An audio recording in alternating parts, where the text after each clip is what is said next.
نجیب‌الله تشمتوف سلام و علیکم السلام برادران عزیز. نویسته که صدا و صورت خوب است. روزیک میرزایف سلام علیکم. و علیکم السلام برادران عزیز.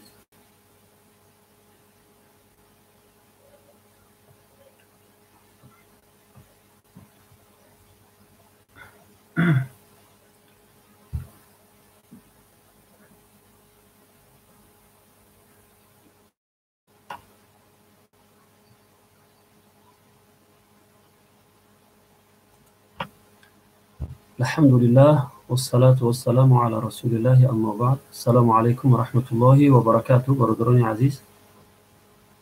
امروز خواستم یک کمی صحبت کنم با برادرای دور و نزدیک. السلام علیکم و رحمت الله و برکاته. عمر ماسکوسکی. و علیکم السلام و رحمت الله و برکاته برادر عزیز. سلام علیکم. مخلص همیشگی شما بهترین کانال دارین ان شاء الله. الله قبول فرماید.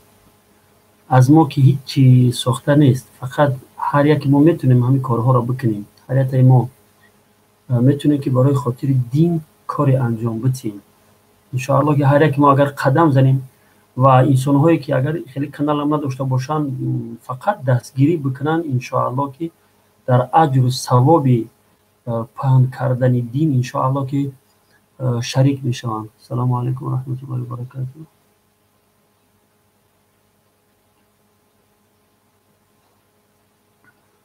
برادر سوال داشت که ملتچگی در اسلام چه حکم دارد؟ البته برادر عزیز، ملتگرایی کردن گناه کبیره است. مثلا انسان مسلمان هست و ملتگرایی داشته باشه، مثلا تاجیک، ازبک، ارس، مثال هستن ارسایی هستن که مسلمان شدگی هستن. باور که ما مثال خودمون در روسیه هستیم، چندین نفرای هم میدونم که همه خیلی مسلمان شدگی هستن. اسلامشون از اسلام ما و شما بهتر و خوبتر است. باور کنید همه خیلی خوب شریعت رعایت میکنن. مثلا بینگی تاجیکای ما تا زمانی که تفریقه بازی کردن، همین تفریقه بازی اونها را هلاک کرد، اونها را به جاهای رسوند که بگیم 10 سالها عقیب زدن. همین جنگ شهروندی را نگاه کنید که محلگرایی و ملتگرایی مثلا ما را به گیچو بود رسوند. مثلا مسلمان ها باید یک ملت باشند، متحد باشند، یک پارچه باشند و در اسلام ملت نیست، وجود نداره. ملت یک ملت های ملت اسلام است، صرف نظر که ای رنگ مثال زبانش. خداوند در قرآن میفرماید استعیذ بالله ان اکرمکم عند الله اتقاکم، گرامی ترین شما در نزد پروردگار پرهیزگارترین شماست. سبحان الله. دیگه خداوند میگه که کدومید که تقواش زیادتر است همون در پیشگاه الله مقام و مرتبهش بلند است. پس اینجا سیاهی رنگ، سفیدی رنگ مثلا این یگون رول اجرا نمیکنه، یا که تاجیک بودن یا عرب بودن فرقیتی نداره، یا که از اولاد پیامبر هم که باشی فرق نداره. تو باید تقوادار باشی. تقوا و طهارت تو وقتی که بسیار باشه مقام مرتبه تو بلندتر است. نگاه کنید یک راهی است که انسان خودش میفهمه که من مثلا در پیشگاه خداوند چند مقام مرتبه دارم. هر قدر که تو کوشش که پرهیزگاری زیادتر شید ان شاء الله که مقام مرتبه در پیشگاه خداوند بالاتر بلندتر میشود. مثلا در وجود خصوصا در وجود تاجیک های ما همین محلگرایی و ملتگرایی خیلی مثلا بسیار هست، بسیار دیده میشود. مثلا تاجیک گفته مثلا دیگه ملت ها رو با پست هم میزنن. ازبک اصلا ازبک آدم حساب نمیکنن خیلیش. مثلا های دگان قوم مثلا دگان همه مثال یک خیل نمیتونه شیده هستن. انسان های گنده، انسان های بدجهل و بدگهر هم هستن، لیکن انسان های خوبش هم هستن. پیامبر صلی الله علیه و سلم میگه که کدومی اگر یک قوم رو که انسان های گنده هستن خودی همین انسان گنده است. یعنی که اگر عموم علی العموم همه را بگه که همینو گنده هستن، خودش گنده است، خودش انسانی بدی است. سلام علیکم.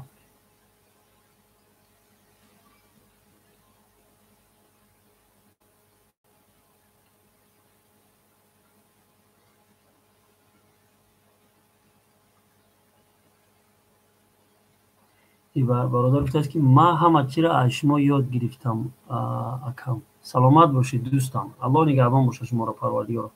اگر یک کمترین فایده من به شما رسیده باشه، من خود خوشبختترین انسان حس میکنم. عمر مسکوفسکی حضرت جان درباره تقلید مذهب یگان چی میگفتید؟ برادرای عزیز، تقلید کردن از یک مذهب، تقلید از یک مذهب خیلی مهم است. به خاطر چی؟ مردم عوام وقتی اگر مذهب نداشته باشه چیکار میکنن؟ خیلی به گمراهی میرون.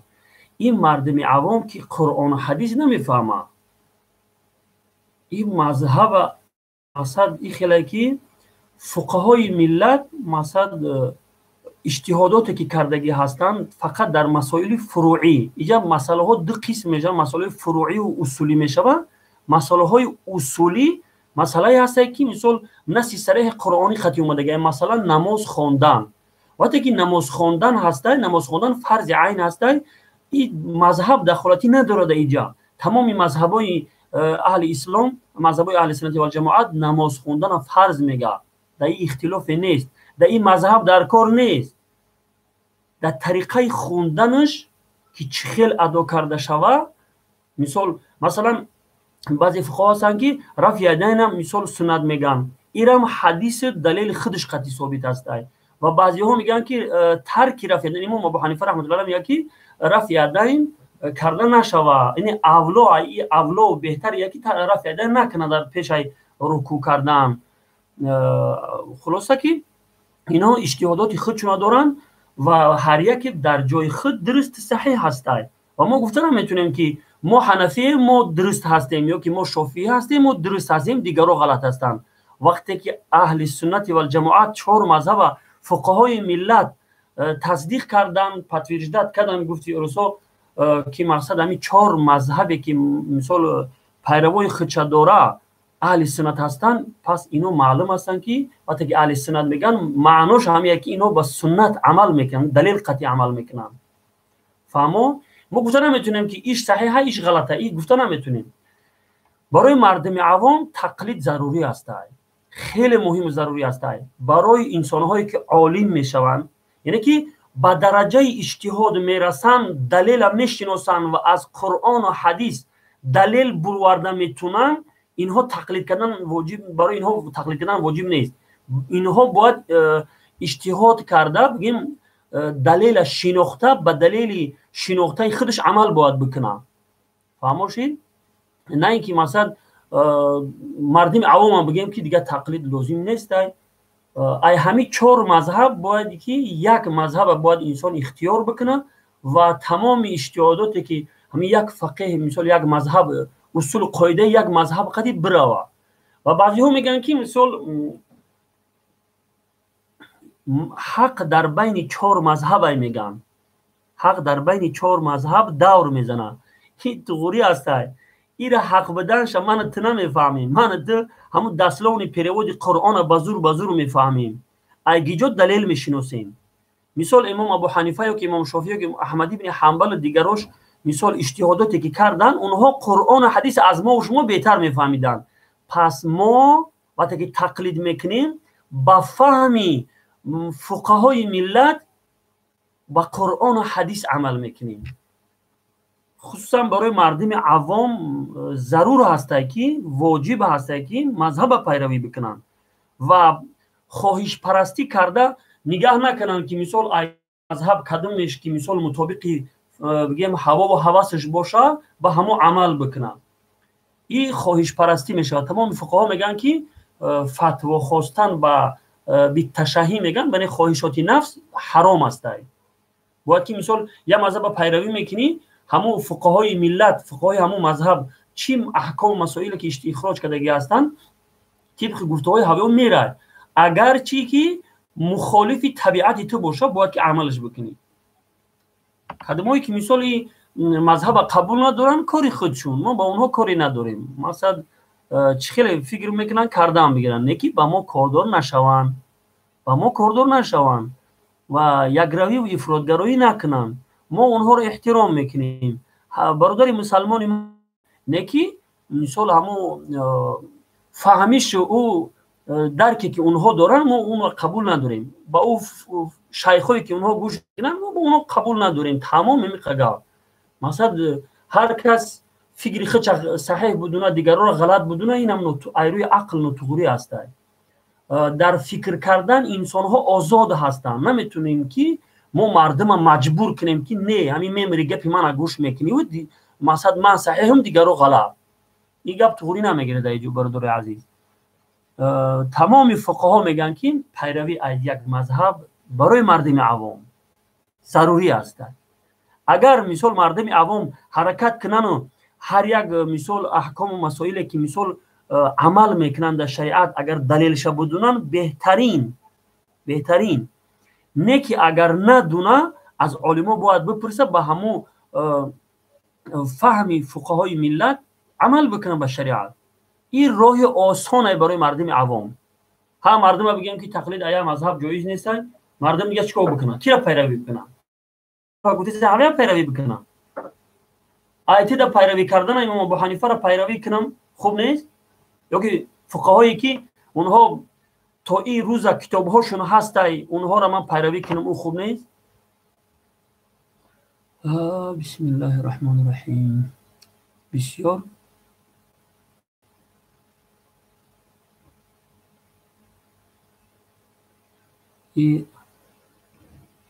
انگلوش که گفته است که بسیار ویدیوهاتون است که چت کرده گرفتم، هر روز تکرارا گوش میکنم و پهن میکنم. بهترین کار میکنی. الله نگهبان تو باشه پروردگار. کدومایی که در همه کانال من چی نواری که هست خب پدلیت سم میکنه، خب مثلا لایک میمونه یا کامنت مینویسه دستگیری میکنه. ان شاء الله که من در حقش خصوصی دعا میکنم که الله پروردگار در نامه اعمالشون صدقه جاریه ثابت بکنه. انسان‌هایی هستند که مثلا در قبر هستند نیکی نامه اعمالشون در نیکی ها نوشته می شود. مثلا با پهن کردن چیزهای خوب، مثال وقتی یک لایک میمونی به همین یک لایک موندگی چند نفر دیگه این ویدیو رو تماشا میکنن که این ویدیوها در این ویدیوها فقط سخنان خدا و پیامبر می شود، اخلاق و تربیه و پند و اندرزهای اسلامی می شود. پس در این صورت ان شاء الله که ما همه یک جایه ان شاء الله ثواب میگیریم. باید که برادرای عزیز ما یک جایه دست روی دست مانده در این دین باید خدمت بکنیم. این دین نیاز به سوی ما و شما داره برادرای عزیز. اگر ما و شما این دین را دستگیری نکردیم کی دستگیری بکنه؟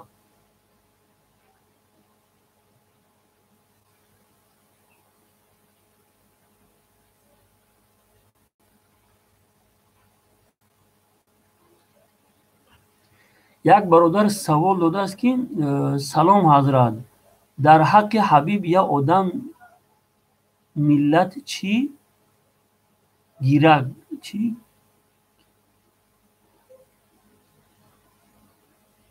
برادر عزیز همی نوشتناتون کم ترک اهمیت بتید بعد دباوید کنه که مثلا بعضی سوالا مثال شاید در نوشتن غلطی میشه من نمیفهمشون. برادر عزیز درباره حبیب نورمگامدوف گریه کرد معنوش همین نشود. این خیلی کاری غلط هست. ما مسلمان ها همی خیلی هستیم مثلا شریعت نمیفهمیم، ببینیم که یک انسانی سپورت زنیمت میکنه مثلا میدان میبره الله اکبر تکبیر میگه و با چلیگ اشاره میکنه سینه هوا خیلی خلاصه کارهای میکنه.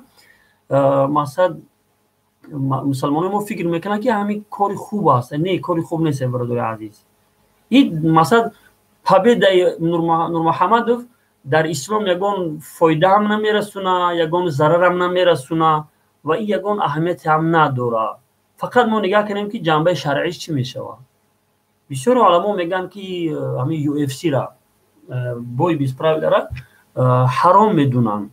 اگرچه بعضی ملاهای ما گفتن که مثلا کاری خوب هسته مثلا این هم سپورت هسته، نه که این فتوای ناسنجیده است برادر عزیز. فقهایی که مثال هستن ولی ما انشاءالله که ما ایرا استفتاء کردگی هستیم وقتی که جوابش بیاید از علمای بزرگ از علمای دیوبند هندوستان مثلا ما استفتاء کردیم، اگر جوابش بیاید ما انشاءالله که یک با دلایل قطعی یک سندای تحقیق کرده انشاءالله این مسئله در یک نوار پهن میکنیم انشاءالله. خداوند موفق کنه پروردگار. باز مثال همین مردم بود همین بوی حبیب نورمگامدوف پل میمونن که این بوی ابورا حرامی هسته که حرام قطعی هسته. برادر عزیز سلام علیکم، خسته نباشید. شیف پاور و علیکم السلام و رحمت الله و برکاته. سلامت باشید دوستان.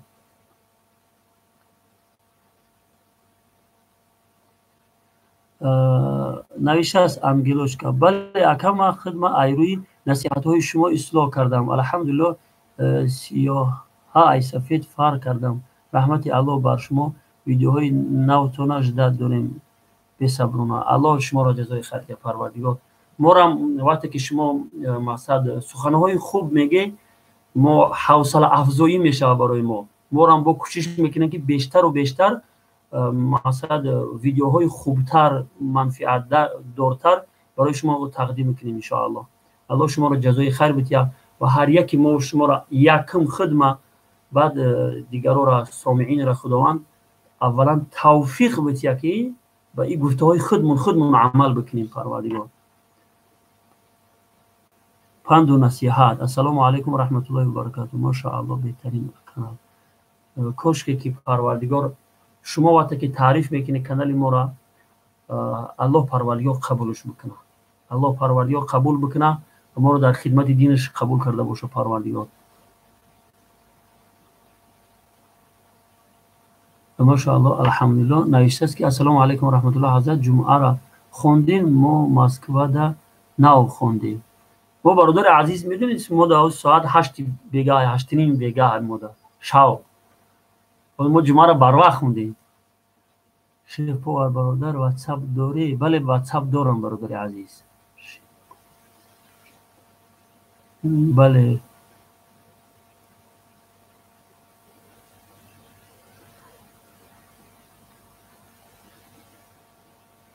محمد مرتوکوف. الله علم تا زیادتر بگرداند. امین پروردگار و ایاک. شما را پروردگار علم دینیتون علم دنیویتون خداوند زیادتر بگرداند. جمعه مبارک برادران. جمعه سلامت باشه. الله نگهبانتون باشه برادر عزیز. سعید تجکی. اکی قاری چی سبب باشد که ویدیوهای اسلامی بیننده کم دارد؟ یک نفی بی‌سواد یگان گپش معنی نداره هزارها لایک و پراسموتر میگیره. برادر عزیز برای همین راسکروتکا کانال ما خیلی این چیزها رو آموختیم. بسیار مثلا یک برای فهمیدنش بسیار دقت نظر میخواه. مثلا ما پیش ویدیو میکردیم ویدیوی ما ساده بود. ویدیوی ما 15 مینوتی 20 مینوتی هم بود. یکی پراسموتر بسیار میگیرید. اینجا وابسته ای راسکروتکا کانال ای که وقتی که مثال کانال راسکروتکاش خوبه همین برنامه یمو شبکه کانال همین یوتیوب ویدیوهای تر ریکامندواد میکنه. وقتی که ریکامندواد کرد بینندش بسیار میشود. فهمم؟ اینجا چند علت ها چند چیزها داره. وقتی که مثال ابتدا کانال میکشوی کانال تو مقصد کانال تا میمونه که راسکروتکا شیدن میگیره مثلا همین یوتیوب.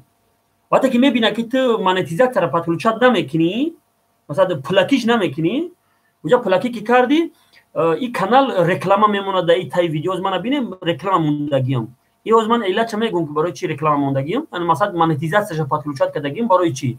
با این خاطر است که همین من چند همو کارشناسای کلون کارشناسای با تجربه را ما تا که من ویدیوهاشون تماشا کردم اونها گفتن که وقتی اگر کانال مثلا یوتیوب میمونه که مثلا کانال مثلا در ابتدا زور میشود مثلا پاتویچکوش زیاد میشود ریکامندات بسیار میکردن میگیره وقتی میبینه که تو پاتکلوچات نمیکنی ترا یا تیپا بگیم نکازات میکنه بگیم ریکامندات دیگه نمیکنه. همین کانال من همین خیلی با کن زد بگیم وقتی که با کن زد بسیار ویدیو میپارتم حتی ویدیوهای من همین خیلی کوتاه کردم میتا مقاطعشو کردم یعنی که کوتاهشو کردم ایجوهای درکوری که مثلا انسان ها برادرها گوش کنن مثلا همون ویدیو را تماشا کنن راسکروت کانال خوب شود نه که بازم نشید.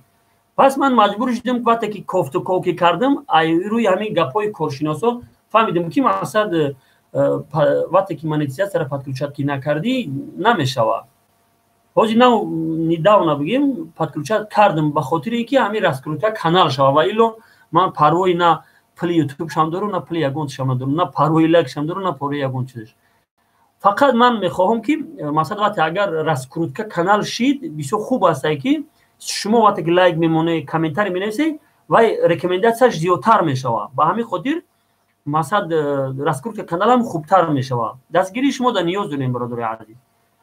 اکی با یک علت دیگه هم این است که مردم مسلمانی ما وقتی که مثلا تماشا میکنه ویدیو را وقتی که می لینتر کی وقتی هوی میکنه نگاه میکنه یک زنی مثلا در روی ویدیوش بیشتر مثلا همین کدومی که ویدیو پارتیان یگون زنی به حجاب میمونه یگون یعنی که دروغه فطرتا انسان همین خلاصه که میدونه تماشا میکنه امورا وقتی که دور اومد اوجه وای پراسموتر میگیره پراسموتر گرفت یوتیوب هم میبینه که پراسموتر گرفته است ریکامنداسیا بسیار میکنه وقتی که ریکامنداسیا بسیار کشید раскрутка کانالش زور میشه. خلاصه این یک بحثی فضول در اینجا لازم نیست بحث کردن در این باره. همین مقصد ما بدونیم که فقط به خاطر الله ویدیو میکنیم و هر کدومی که چی فکر میکنه بعضی برادرها در همین تای ویدیو ها مینویسن که به خاطر پول شیده شما همین ویدیوهاتون هم میکنید یا خیلیش بسیار همین پست و فرومایه هسته که میگن سخن مرد خدا مردت کند سخن هر ناسزا سردت کند. سبحان الله چنان یک گپای قبیح مینویسه. خیلی من از اینو خفه نمیشم برای که هر انسانی که مثلا همون پیسته به مغز اگر لب وا کند رسوا شود یا انسان های پست و فرومایه وقتی که یک لب میکشوین یک کلمه و یک چیز مینویسن پستی و فرومایگیشون معلوم میشه در همینجا. خیلی آدما پرن سخن قبیح مینویسن گپای گنده مینویسن. نه که من خفه نمیشم ای گپای قبیح ای گپای گنده که مینویسم نوشتن گیرم من پرو ندارم برای که من میدونم که به خاطر الله کردیسم به خاطر پول به خاطر چیز دیگه من نکرده استم این ویدیو من مردنی هستم یک روز میمیرم و این ویدیوهایی که من میکنم پند نصیحت ها ان شاء الله در قبر برای من اجر پاداش میشه ان شاء الله. و هر کسی هر فکری میکنه کردن میگیره. انسان ها در فکر کردن که آزاد هستن. خود داشتم میکنی خود اقرار میگی کردن میگی من پرو ندارم. نه که یک روز میشه که وا میخریم در پیشگاه الله و در بدله هر یک دشنام و حقارت تو من ان شاء الله یا نیکی ها تا میگیرم یا که گناه ها ما در گردنت بار میکنیم ان شاء الله. الله پروردگار خیر بکنه.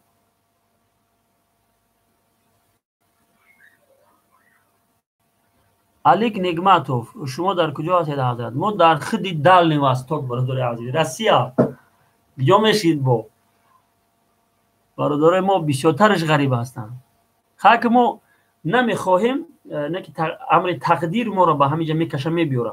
ما پلان های میکشیم و الله پلان خودش میکشه و پلان کشیدگی الله ای پلان کشیدگی ما دا بهتر است.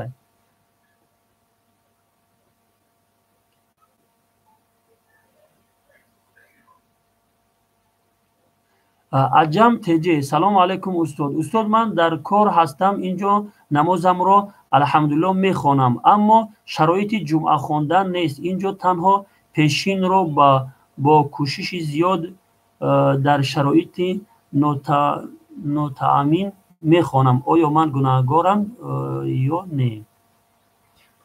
در مسئله جمعه برادرای عزیز اصلا خیلی که شما کوشش کنه که نماز جمعه بروید کاری کنه که مثلا رئیستون روزی کرده کاری کنه روزی اگر بشه روزای جمعه عادی بگیریم اگر که نشید کاری کنه که مثلا جمعه را مثلا یک ساعته مثلا نیم ساعته عادی بگیرید برای بخونید اگر و الا اگر اینم امکانیت نشید یا که نماز جمعه راهش دور هسته که شما پیدا نمیکنه و خصوصا در شهرهای روسیه اگر در یک کارخانه کار میکنه غیر از امام 3 نفر دیگه باشه غیر از امام 3 نفر دیگه باشه یک خطبه کوتاه قدی مثلا میشونه که یک کس پیش درویا جمعه را با 2 رکعت فرض بخونه امکان هست مثلا علما فتوا دادگی هستن میشه و امکان داره و الا اگر اینم امکانیت که نشید بس پیشین بخونید دیگه، ولی کوشش کنید که نماز جمعه را در وقتش بره در مسجد بخونید. الله پروردگار نماز و عبادتتون قبول کنه پروردگار. جمعه با من نه جمعه قرض نمیشه برادر عزیز. وقتی اگر در انسان جمعه فوت شود اگر او انسان باید نماز پیشین بخونه. جمعه قضایی نداره. کوست یا کوستی اگر شما خبر است بله ما خبر است که برادر عزیز. برادر عزیز همین نامه ها را نگاه میکنم، نامه ها بعضیش نامه های روسی هستند. برادر عزیز کوشش کنید همین نامه های فیکی هم که باشه، نامه های مثلا یگان نامه های اسلامی بمونه، نامه های مثلا روسی نگذارید.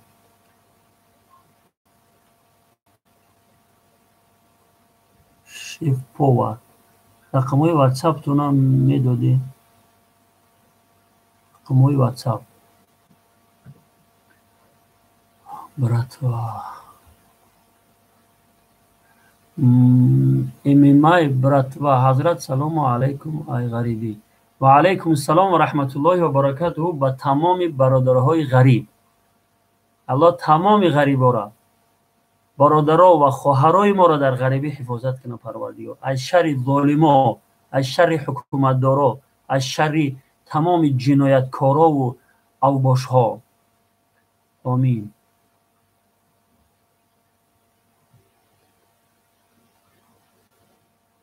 احمد امیر حمزه سلام علیکم و رحمت الله و علیکم السلام و رحمت الله و برکاته. سلام زیر سلام علیکم. خوبین خوبین برادر، الله حفظتون کنه. الله پروردگار شما را هم حفظ کنه پروردگار. محمد رسول الله سلام علیکم و رحمت الله و برکاته. و علیکم السلام و رحمت الله و برکاته.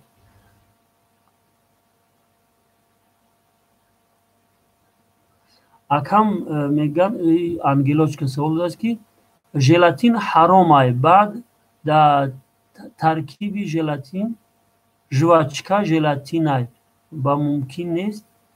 برادر عزیز ایرو تحقیق ما اگر واقعا ژلاتین اگه ما تحقیق کردیم ایرو فهمیدگی ما ژلاتین خلاصه با مثل دوره‌های کم در پیش مثال او را از استخوان‌های بعضی حیوان‌های حرامگوشت می‌کردن، هازی او خیلی نیست مثال همش ایرو فهمیدگی ما والله اعلم او که با تحقیق کردن در کوریرا مثلا چیزهای خیمیکات قطعی میکنن، اشیاء خام قطعی، بعضی چیزهایی هست که او از استخوان‌ها و از اعضای حیوانات حرامگوشت نیست، بعضی چیزهای خیمیکات قطعی میکنن او ژلاتینه.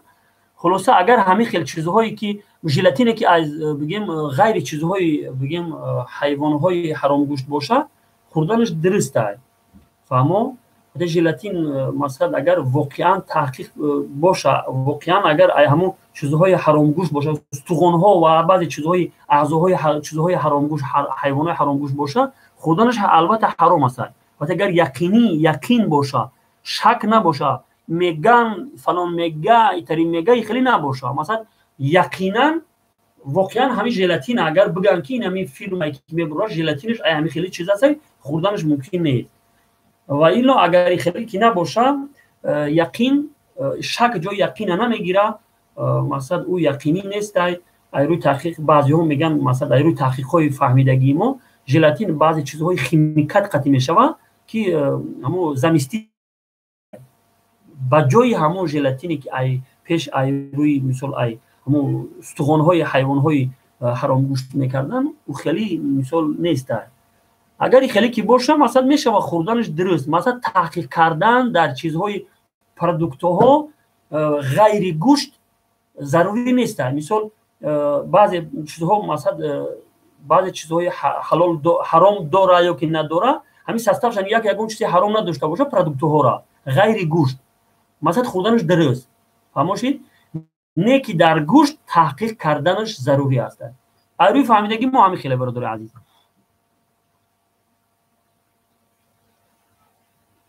عبدالله جان استاد در وقتی سرما ما میتوانیم با تیمم نماز خوانیم اگر به سلامتی ضرر کند؟ برادرای عزیز یا برای تیمم در شهرهای روسیه خنکی‌ها در فهمیدنش خیلی دقت نظر میخواه.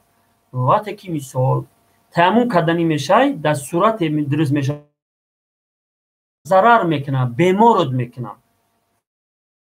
اما مثلا در جای یک زواد در کار میکنی که اونجا بگیم یگون جای خانچوهای گرم نداره که مثلا حمامای گرم نداره که در اونجا برای تورات بکنی در وقتی تورات کنی شمال پمال باشه و تر مثلا ضرر بکنه. اکثر جاها ده همخیلی جاهای مثلا حمام و توالت جای گرمی ده هسته و آی گرم و آی خنک هست یه رسیه اینجا در اینطوری صورتی که آی گرم و آی خنک آی مثلا در بیرون نیست مقصد تورات کردن تر ضرر نمیکنه کسل نمیکنه تورات کردن آی خنک آی گرم همه هست.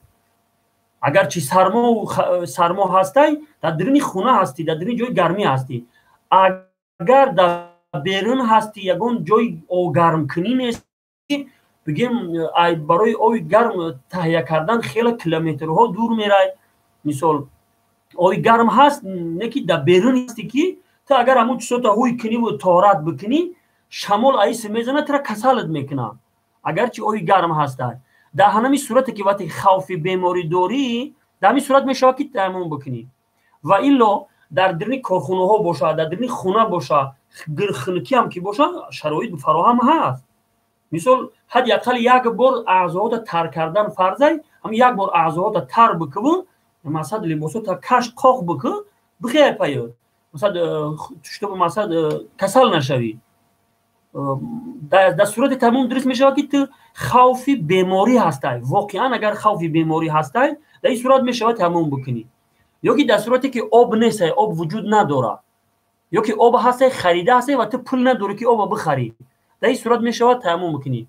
نه که در این شرایطی که آزمی رسیده هستی برادرای عزیز در هر سری قدم مثلا جاهای هستن که آب میخری آب خریده هم میتونی یک مثال 25 روبل در یک بکلشکر آب میگیری در یک جو بره مثلا هم 4 اعضا در تر بکن نماز در مسری قدره بخون برای نماز در بخون مثلا فرض مثلا باشه بخون نماز قضا نکن.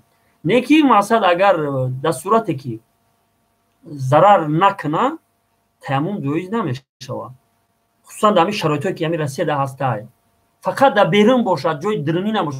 بعضی آدم‌ها در بیرون کار میکنن استرویکا در کار میکنن که در اونجا یگان جای بگیم جای گرمی باشه خیلی نیست مثلا همون خیلی بیرون تریزا و پریزا هم استرویکا چخیله یعنی خیلی جاها در باشه میدونه که من تا کسل میشم تیمم میکنم نمازش خوندن میگیره ان شاء الله الله قبول میفرماید. خوندیم سلام حضرت الله رب العالمین خوب هستم و شکایتی ندارم. امیر شیروف حضرت سرکف ریمون میکنم. برادرای عزیز این سوال یک بار دیگه هم برای ما اومده بود سرکف ساز کردن اگر خیلی کم باشید یعنی در دارالکفر هستی جای مسلمانانه در تاجیکستان سرکف ساز کردن در جای سرکف اگر ساز کنیم اجازت نیست در شهر روسیه مثلا که همه برای همه کفر است و در این میگیری امکانات یافتی کار نکرده ایتری هیچ اگر اگون راه نداری که مثلا کار نیست باید پاتنت پلی سوسوبتی با علاج سخت کشیدی برا مثلا بکن و نکی مثلا بعضی چیزهای مقدسات چونه ساز نکنن اجازه دست که مثلا همون خانه همون ریمونت درنی خانه و مثلا چیزهای زدنیاهایی که مثال میکنن درست است فقط همون مقدسات همون کریست ایکون کشا بعضی همون چیزهاشا ریمونت نکنن درست میشه نه که این فقط گفت همون رسو کراین سلوچی که یگون راهی دیگه نمییابی و اگر یگون راهی دیگه هست اگر چه آیلکش کمتر هم که باشه مثلا او کار اختیار بکنی و این سرکف ریمون کردن شما اختیار نکنی فقط در یک صورتی که یگون لا علاج میشه یگون کاری دیگه نمییابی دیگه ایس بگیم بپلی ایس قرض رفته است خاص در همین صورت برای کار بکن نه که کوشش کی در کرونا انجام نتی برادر عزیز و خداوند میفرماید که استعیذ بالله و من یتق الله یجعل له مخرجا و یرزقه من حیث لا یحتسب شخصی که از خدا بترسه و حدود خداوند در رعایت بکنه الله او را از تمام مشکلات برآمدگاه میسر میکنه و او را از جانب رزقش میتیه که امید نداره. ایره خوندیم سوال امیر.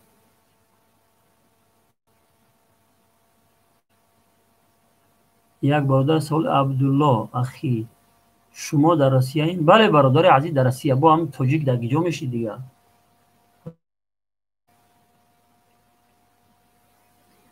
یا برادر سوال داشت که ایپاتیکا گیری ممکنه؟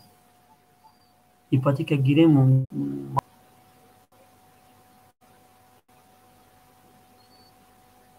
سرگی بختیو.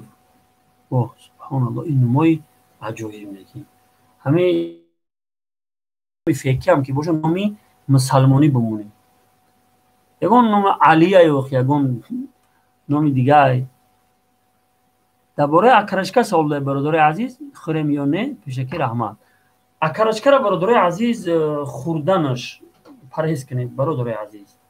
من او روز شنیدم که بعضی ملاهای خودمون، ملاهای تاجیکستان فتوا دادن که همین گوشت گاو، گوسفند، حیوانهای حلال گوشت باشه بخری، فتوا دادن. خصوصا داملا سراج‌الدین همین فتوا را دادگی هسته. من که راستیش من بزرگا را احترام میکنم، هر کسی که باشه نباشه من احترام قائل هستم. خود داملا سراج‌الدین باشه، خود ایشان نورالدین باشه، خود همه اینا برای ما خدمت کردگی هستن، اهل علم هستن. من اونها را احترام میکنم، احترام اونها به جای خودشون. ولی مثلا این فتواش مثلا علمای مذهب احناف این فتوا را قبول ندارن. فتوای همین حضرت مثلا درباره همین اکرچکا وقتی که گفت که مثلا همین رز کشتگیش اهل کتاب است، اینجا با هم تفصیل هم نکرد رزها خیلی هستن. وقتی که کتابای فتوا دم میبیاره که قدر رسم المفتی میگن یک کتاب است، علامه ابن عابدین شامی حنفی نوشتگی است، اصول فتوا را نوشتگی است. در اونجا همین کتاب دم میبیاره میگه که اگر مفتی از اهل بگیم که از حالات زمان خودش آگاه نباشه فتواش اعتبار نداره. یک دیمشی که اگر مفتی متساهل باشه فتواش اعتبار نداره. سیمشی که اگر متشدد باشه فتواش اعتبار نداره. یعنی که بسیار سختگیری بد است، فتواش اعتبار نداره. بسیار آسونگیری بده که همه را دیگه حلال میدونه، همه را جایز میدونه. اینا مثلا فتواش اعتبار نداره برادر عزیز. اگر کدومی که مثال علمای عرب مثال تقلید میکنن، من با اونها کاری ندارم. کدومی که مثال با فتوای داملا سراج‌الدین عمل میکنه کرده میگیره، من با اونها کار ندارم. من مثلا اهانت هم نمیکنم، یگون گپی مثال چیزام نمیگم. نکی ایری فهمیدگی من علمای مذهب احناف بگیم حیوان را کشتنش چی شرط هایی که هست برای حلال شدنی بگیم حیوان های حلال گوشت، همون شرط ها در اهل کتاب هم ضروری هستند. که برای حیوان حلال شدن یکمش بگیم که مثال مسلمان بدن، عاقل مثال بدن، بعد با بسم الله کشتن این بگیم ضروری است. اگر با بسم الله نکشه مسلمان حیوان مرده می شود، یعنی گوشتش حرام می شود. و همین شرط اهل کتاب هم هست. خداوند در قرآن اهل کتاب ذبیحه‌شون حلال میگه، فهمو؟ و فقهای مذهب احناف این را ضروری میدونن که چی شرطهایی که برای مسلمان هسته برای حلال شدنی حیوانهای حلال گوشت، این برای اهل کتاب هم همیه. این فقط برای اهل کتابه، یعنی که کدام انسانهایی که مثلا همون روس هستن که خریستیان هستن و خریستیانیشون باوری دارن، اگرچه عقیده های باطل دارن، سه خدایی در باوری دارن، نه که همون کتاب و همون پیامبرشون باوری دارن. فهمو؟ این اهل کتاب هست. از ما مثال در روسیه ما قطعی روس کار میکنیم، میدونیم که بیشترش همه پرسی که همین با مثال با همه حضرت عیسی باوری داری یا دو بار سوال جوابش میکنی، میگه ای وابشی تمام به یگانش باوری ندارم میگه. یعنی که این اکثرش هم میخلاد پروایی نه حضرت عیسی داره و نه پروایی بیبل داره. فهمو؟ اگر این خیلی ارسها کشتگی باشن البته که حرام است، اینو دهریه هستند بسیارش، اکثرش دهریه هستند. فهمو اینو دهریه هستند، مثلا به خدایی را مثلا اینو عقیده دارن. پس وقتی که به خدایی را عقیده داشته باشن اینو حلال نیستن سبیحه اینو. و دیگه اینکه مثلا همونطوری اپراتو قطعی میکشن، وقتی اپرات قطعی کشن اون حلال نمیشه. میشه امکان داره که پیش اینو یک خیلیش ده همون حیوان در آب گرم میزنن یا که در درون آب میزنن، آب سوید داره، سوید میزنن بیهوشش میکنن، بعد همون اپرات قطعی رفتن میگیره، پوستش میکنه اونجا بود دلش رفتن میگیره. نگاه کنید میشه امکان داره که پیش این که همون گردنش میزنه در همون آب زدن وقت سوید میزنش در همونجا میمره یک خیلیش. اینجا یک شبهه قوی میشه برای حرام بودنش. و خداوند همون حیوان هایی که با خفه کردن، جف کردن یا که با یک ضرب سخت وقت در کلش میزنن دو یگون بگیم غیر گردن بریدن با دیگه سبب ها قطعاتی که حیوان میمره او میته میشه، مرده میشه، گوشتش خوردنش حرام میشه. این مثال مولای ما راستیش که تفصیل نکرده، این باره تفصیل نکرده وقتی که بیان میکنن، البته مردمی عوام فکر میکنه که ها دیگه درسته شبیدن بگی دیگه. راستیش که من قبول ندارم. احترام علما در جای خودش نه که من این فتوا را قبول ندارم. اگر کدومی که مثال ای مذهب حناف با این فتوا نباید عمل بکنه. والله اعلم.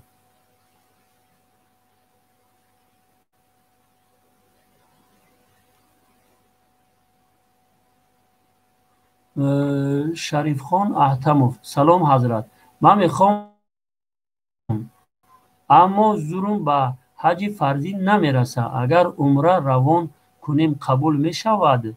من پدر و مادرم رو یک جا میخواهم روان کنم، التماس جواب بدن جزاک الله خیر. و یک برادر عزیز وقتی اگر توانی مالی نداری خودت و گردن خودت فرض نمیشود و با گردن پدر مادرم فرض نمیشود، حج در کدام خودش داره میتونه بره فرض میشه در همین صورت. اگر نباشه فرض نمیشه.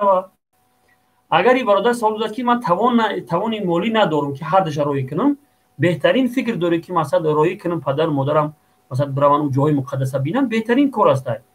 البته که قبول میشه، همو حج عمره هم که باشه قبول میشه. برای قبول میشه چون قبول نمیشه.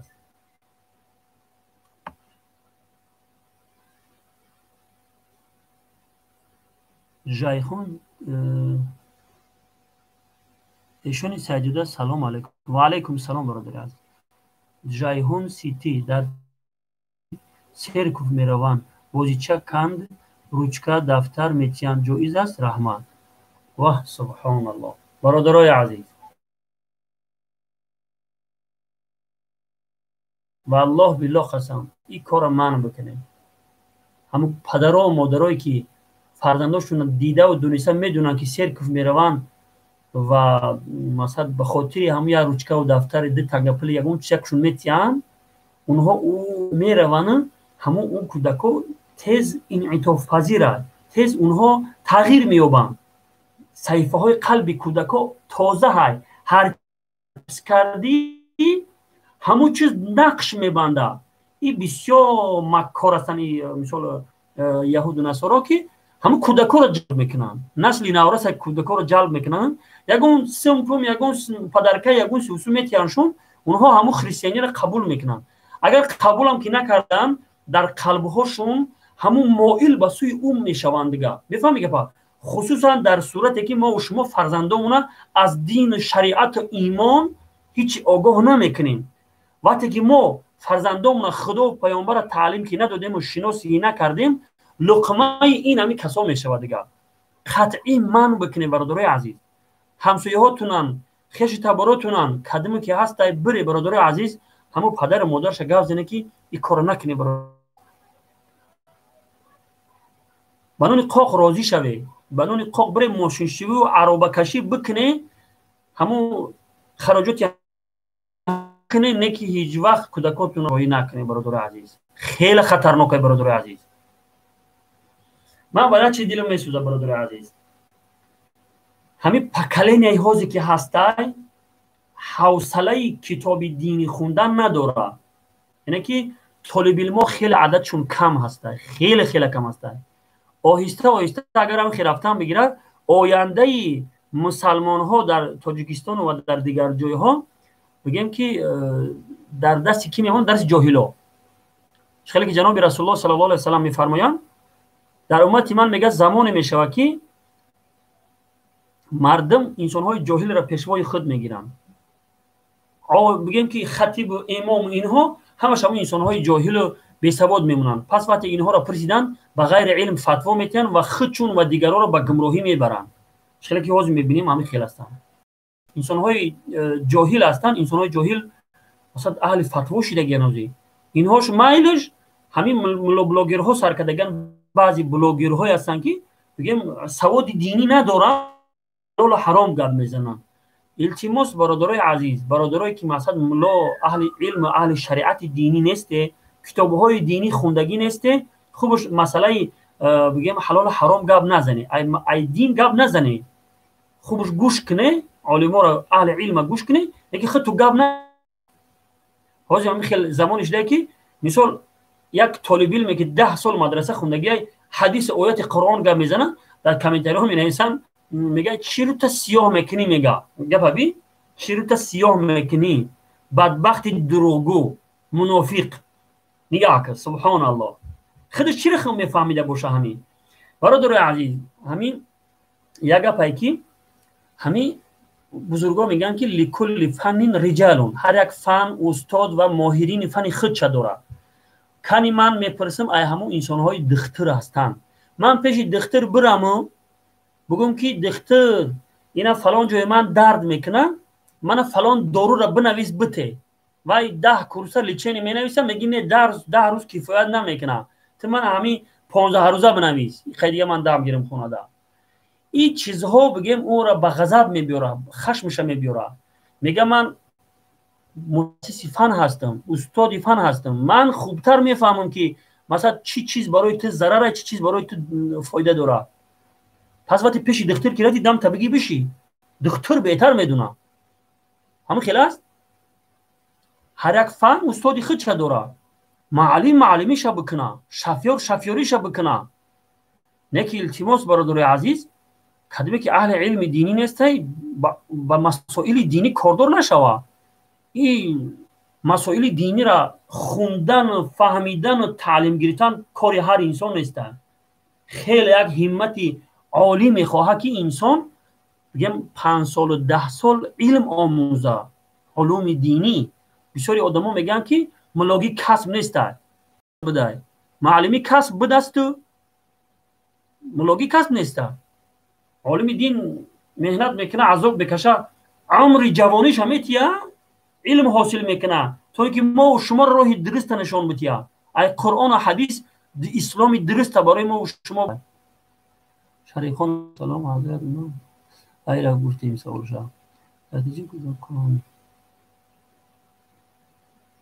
سلام علیکم و رحمت الله. حضرت حاضر در روسیه مسجدها بسته شدگیان، نماز جمعه از ما ساقط می شود. برادرای عزیز، وقتی اگر نماز جمعه مسجدها بند شد برای این کرونا ویروس، وقتی که بند شد پس دیگه ما معذوریم دیگه. وقتی که ما معذور که هستیم نماز جمعه نمیخونیم دیگه. نماز جمعه گردن ما ساقط میشه. بله ما در جای نماز جمعه باید که پیشین بخونیم. یک چیز دیگه هم نگفتن همونم که همون بعضی برادرایی که جمعه هست، نمازهای جمعه هست، در روز جمعه نماز جمعه را وقتی که اسپید نکرد یا که به یگان عذرهای سخت نتونیست، این انسان نباید که نماز مثال پیشین را به جماعت بخوند. جماعت پیشین در روز جمعه مکروه است برادر عزیز.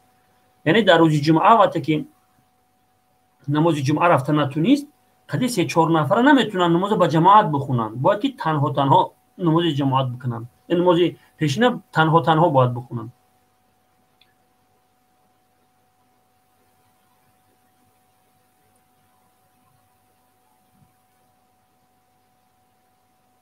انگلوچ پرسیده نام من چخیله یکم انگلوچ خیلی انگلوچکا ما فکر میکنم خوب نیست. انگلوچکا همون فرشته چه میشه؟ نه فرشته میشه. و فرشته ها انگلوچکا ایروی همون انگلوچکای دختر باشه.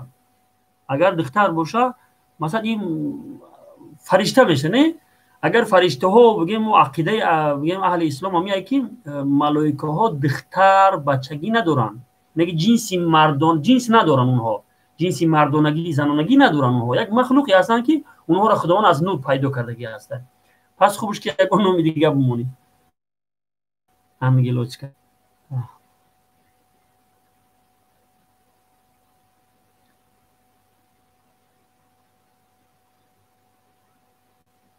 شریف خان احتمов ما ба вай амри маъруфи бобои ҳоҷи мирзоро мондум.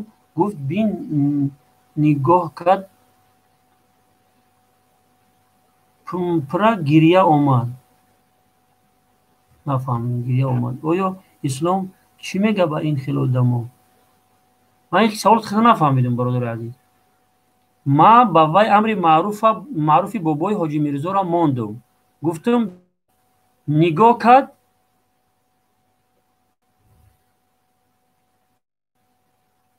پمپه میپره.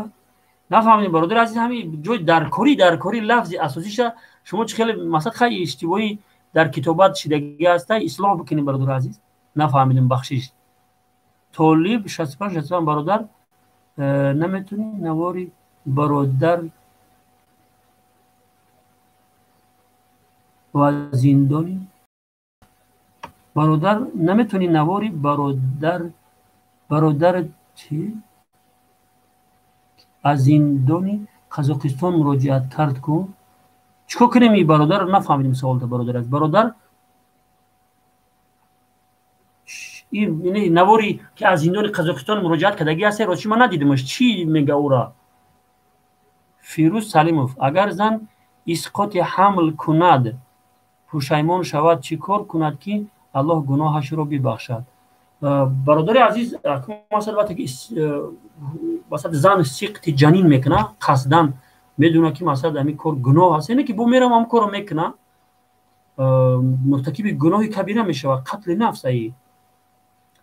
در این صورت مثلا بغیر توبه و استغفار دیگه چیکار کردن میتونه دیگه؟ مثلا فقط توبه و استغفار بکنه، اظهار پشیمانی بکنه و از صدق دل گریه بکنه، پشیمانی بکنه که مثلا خداوند گناهاشو ببخشه. ان شاء الله امید هست که الله میبخشه. هیچ وقت مثلا ناامید شدن در کار نیست. مثلا این کار مثلا پشیمانی اظهار پشیمانی بکنه و او خواهرایی که میخواهن همین کارا بکنن اونها رو پیشگیری بکنه بگی با خواهر این کارا نکن این کار گناه است. این دیگران رو با ترغیب کنه که مثلا این کارا نکنه این کار گناه است. گفته مثلا خدمت کردم من سلامتی ما عید از دادم با سلامتی زن عید از سلامتیش بیزی میکنه و دیگه با سخت جنین کرد میشه که مثلا همین زن اصلا بیزوریه میشه. همین خیلی اگر امکان داره که بیزوریه میشه دیگه حامله دار شده نمیتونه همین خیلی زن.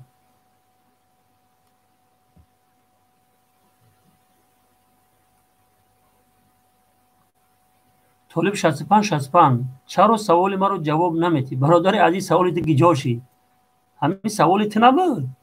طالب 65 سوال تا برادر عزیز نمی برادر نمیتونی نواری برادر کی از زندان قزاقستان مراجعت کرد کو. اخی من نفهمیدم برادر دیگه سوال دلش چی میشه؟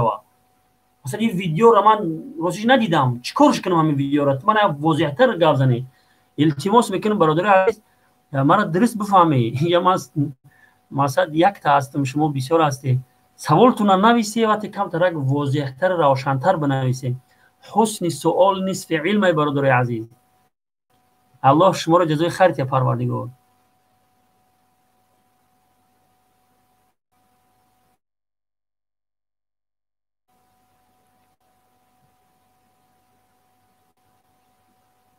گنیشر بحریев توژیکی نویچ نامه.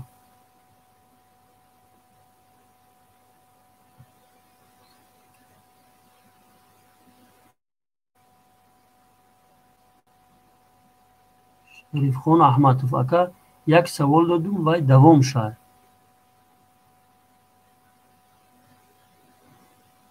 این سوال برادر من راستش کوزیا بینم بالا را با اینا یافتمش با فیلم همه چی حضرت رحمت برای جواب من دیروز یک بچه ازبکی تاجیکی خدماتی همصحبت شدم تاجیکی را نمیدونه با پرسیدم نماز میخونی گفت نه با کلمه شهادت میدونی میگه نه میگم میخوا یاد بگیری نمیگه سبحان الله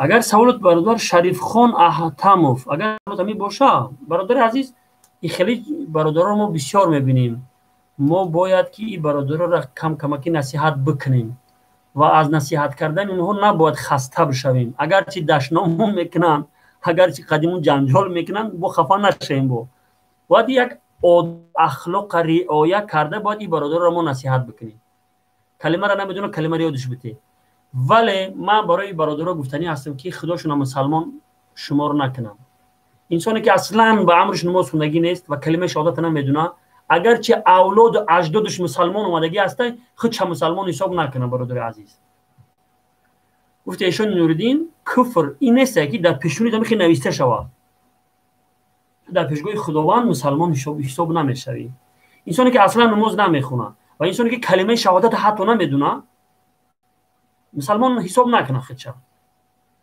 این خیلی برادران ما بسیار داریم این نتیجه از تعلیمات اسلامی دور ماندن است نتیجه ایه که ما و شما برادرای عزیز اسلام برای ما یگان داره اصلا ارزش نداره اگر بگوی بچه تا برد پیش یگان مولا بخونه یگان جو اسلامی بخونه کن بچه تا بیو ذهنش خوب است میگه مثلا ذهنش زوره ایرا برو انگلیسی مونن در کار کامپیوتر بخونه دنیاویش خوب شوه ما هم خیلی هستیم همون بچه که خیلی عدسی چی نمیبیا برای در پیش ملاگی بکن ملاگی بخون ملاگی نه مسلمانی خوندن در کره همین قیب بخونه که یک انسان مسلمان همون چیزها را باید بدونه احکام نماز احکام حلال و حرام مسائل حیض نفاس مسائل زن شوهری تمام حیات جنبه های اسلام انسان وابسته به اسلام ایه که در تمام جنبه های حیات انسانی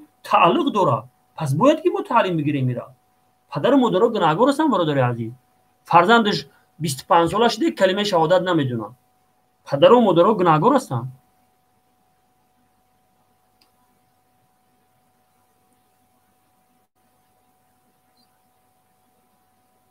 دالش میریم سوالو را از بیماری وسواس چگونه نجات میابی وسواس یعنی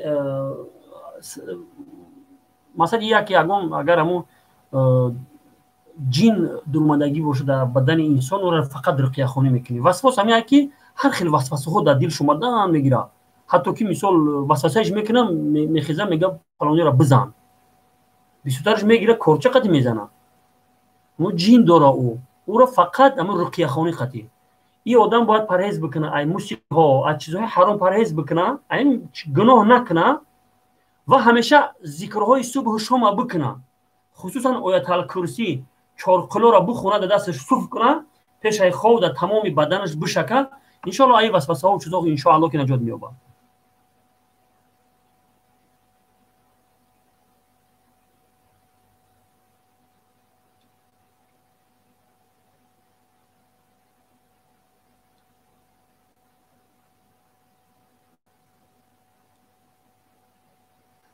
عجم تجم نوشته است که استاد شما میگوید که با آن چیزی که نمیفهمید با آن دست نزنید عذر اما چنین نیست که آن چی میدونی با دیگران هم با دیگران ده همه با قدری میدونسته‌اش میگوید علما هم همه چیز رو نمیدونن که استاد جان برادر عجم تجم برادر همین گپی من تا حدش یگه منم همون گپی تیرا گفتگیم یعنی نگاه کنه که مقصد من چی بوده اینجا وقتی که من میگم وقتی که یک چیزی که نمیفهمه از دین از شریعت وقتی یک چیزی که نمیفهمه گپ نزنه مقصد مفهمیدی برادر عزیز من برای اون انسان های گفتم که مقصد یک چیزی نمیفهمن اصلا اصلی مسئله رو نمیفهمن خوک ای تروب فرق نمیکنه میباید هیچ قطعی بحث میکنه میفهمی؟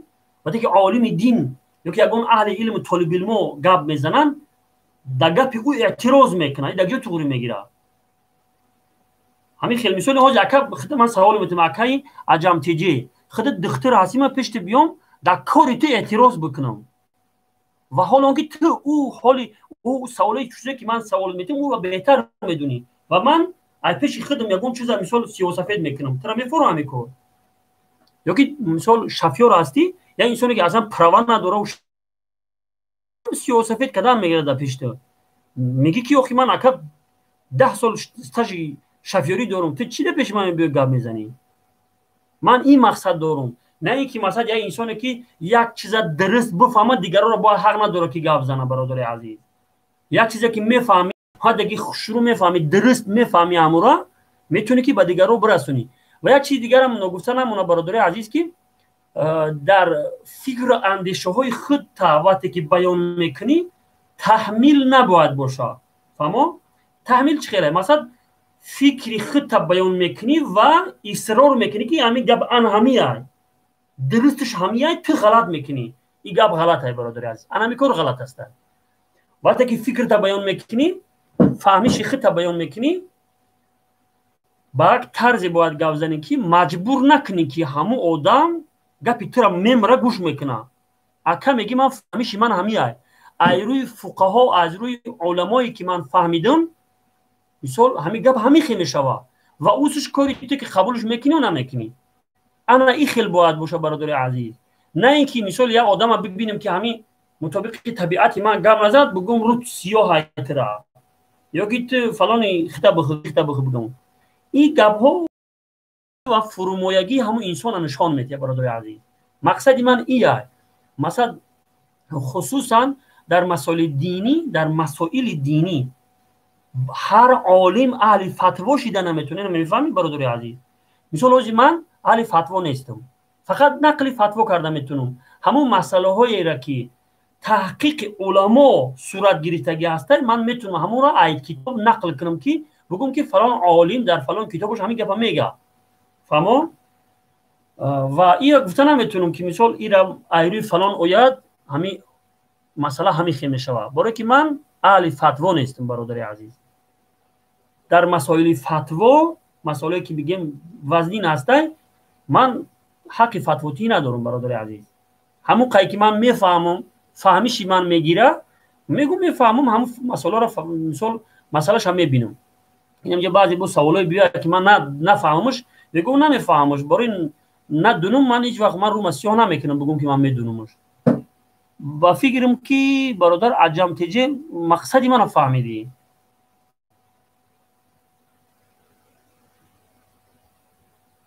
می‌وریم و الله سلام علیکم حضرت جان 1 ساعت و 20 مینوت بعد از شام نماز خفتن رو خوانم میشود در مسکو برادر عزیز 1 ساعت و 20 مینوت با فیلم بر وقتی بده بر وقت این 72 مینوت در تاجیکستان است کدام منطقه هایی که ای خط اکواتور بالا هستند وقتای نماز هم بسیارتر میشه برادر عزیز این را بگیم همون متخصص های فن این را بیان کردگی هستند خوبش که همون کلندری که ای همون مسکو همون منطقه های خودتون وقتی که میبرویا همون کلندر را شما ببینید رعایت بکنید و حتی تا 5 تا 7 تا 10 مینوت احتیاطاً بگیرید برای که مثال خیلی 70 مثال نماز اگر 1 ساعت 20 مینوت باشه 1 ساعت 20 مینوت در تاجیکستان ایوخی این مطابق تاجیکستان همون کمترینش همون 1 ساعت 20 مینوت معین کردگی همون کارشناسا همون رعایت بکنه کمی کمش 1 ساعت بگیم 20 1 ساعت 20 مینوت 72 مینوت بگیم 72 تا 1.5 ساعت همین معین کردگی هستن ای از کم برادر عزیز نخونه در تاجیکستان باشه اگر نه که اگر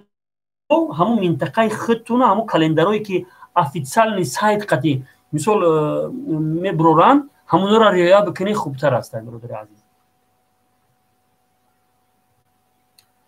فیروز سلیموف اگر زن از شوهرش نپرسیده از پول معاش کاری خودش قرض پدری خودش را پرداخت کند گناهگار می شود. اگر شوهرش راضی نباشد چی؟ برادر عزیز، اما اشرف علی تهانوی یک کتاب داره، آیین زناشویی. اون کتاب خلاصه در فارسی قطعی ترجمه هم شدگی هسته. ایرا ما یک زمانها که در تاجیکستان بودیم ایرا با خط کریلی هم گردونده بودیم. ایسو کتاب بیسو کتاب خوب هسته. در همونجا تهانوی یک گپ خوب میگه که مثلا زن در مال خودش به اجازت شوهرش نمیتونه کاری بکنه. ایرا شریعت برای چی خاطر ایخی میگنه؟ این ظلم نیست در حق زن. این به خاطر یک دلی و یک پارچه شدن. شما نگاه کنید که اگر زن به اختیار خودش اگر اجازهش بده بتیه که به اختیار خودش چیکار میکنه بکنه، زن میدونی چیکار میکنه؟ کارهایی را میکنه که مردک ناراض ناراحت میشوه. پس نافهمی اینجا سر میشوه، ناسازگاری بین زن و شوهر آغاز میشوه. پس شریعت میگه که در مال خودش حتی نمیتونه که به اجازت شوهر کاری بکنه. اگر شوهرش دل شوهرش بیو با که خیلی مهنتی خدمت بیو من مثلا قرضه پدرم وای بکنم، پدرم مثال و هم آدم که هست مثال روزگی میتیه کاری کنه که با روزگی شوهرش همین کارا بکنه، به شوهرش این کارا نکنه. عجم تجی استاد میگویند که جنهای مسلمان هم هستند و باز میگویند که جنها با شیطانها شرطنامه دارند. چی خیل میشود میفهموندید؟ برادر عزیز، درباره جنها هم من فهمیش دارم که جنها مسلمان و جنها کافر هستند. جنهای کافر جنهای مسلمان هستند. اگه این شرطنامه داشتنشون راستیش نمیدونم که در وقتی هم شرطنامه بندیشون من نبودم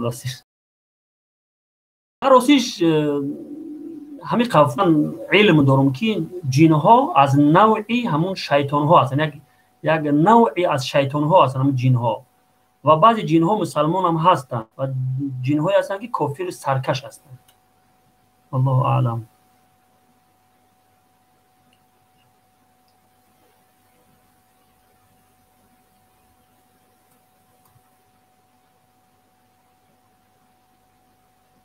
مولوی محمد محمدوف سلام و رحمت الله. همین جا هم حاضرن.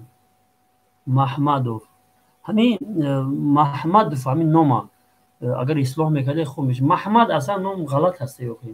بسیاری مسلمان های ما همین نامش محمد میمونن دیگه محمدش میگن میره. این غلطه، خیلی غلط بزرگه. محمد گفتن در کار برادر عزیز.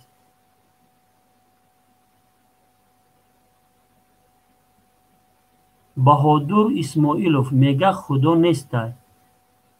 این سوالی با فیلم این دوامی سواله من این سوالی را اگجای اول شاکر. بهادر اسلاموف میگه خدا نیست. کی میگه خدا نیست؟ اگر هر نفری بگه که خدا نیست بگه او دیگه مسلمان نیست.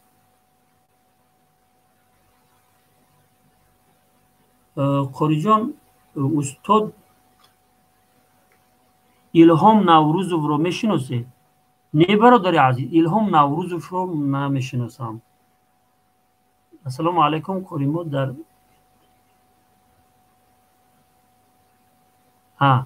یک عروس میگه که مثلا خدا نیست. اگه خدا نیست قبول نداره خدا رو، مسلمان نیست دیگه. او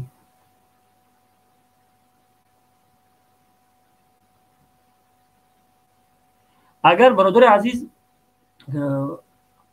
انگلوچکا سوال است که با نام رحمان رحیم میگن با ممکنه اکم نه اگر عبدالرحمن باید باشه، نه که رحمان به تنهاییش اجازت نیست، برای که یکی از نامهای هسته که از خصوصیات پروردگار هسته. فقط این صفت در الله تعالی دیده می شود. فهمو رحمان کلمه رحمان یک کس عبدالرحمن رحمان گفتن اجازت نیست برادر عزیز. انا انگلوش الهام نوروز کنه مدرسه حنفیه ایکو امورا میگه.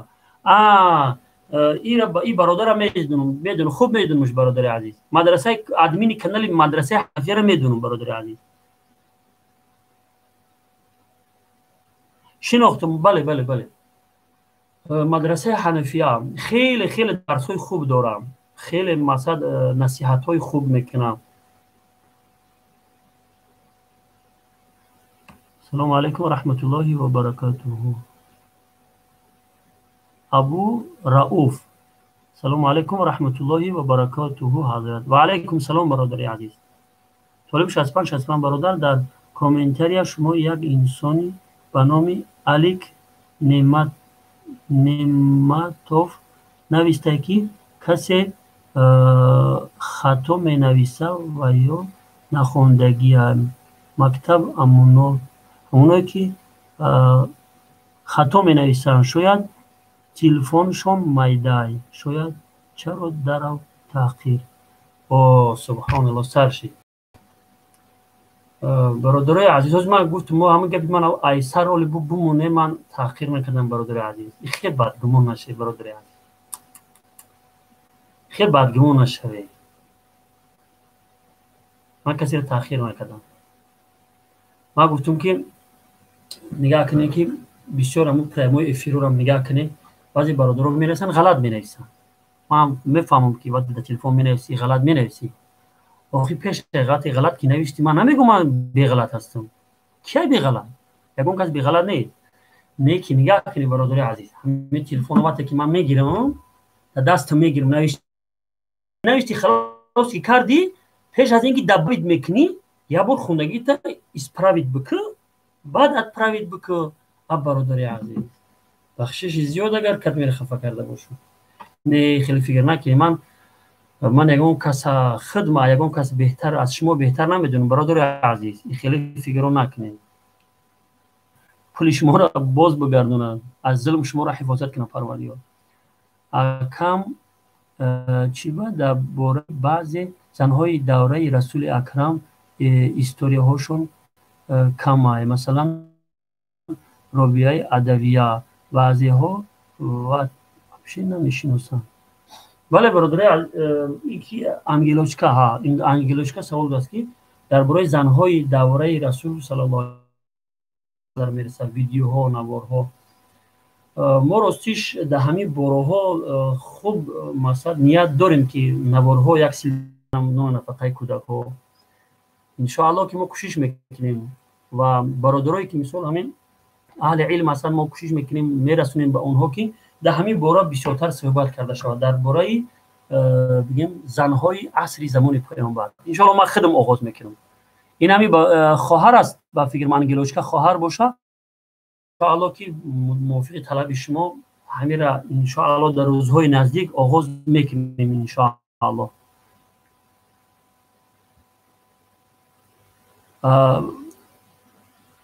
این چی توصیه میکنی برای پول خودتون گرفتن کی نیست اینجا؟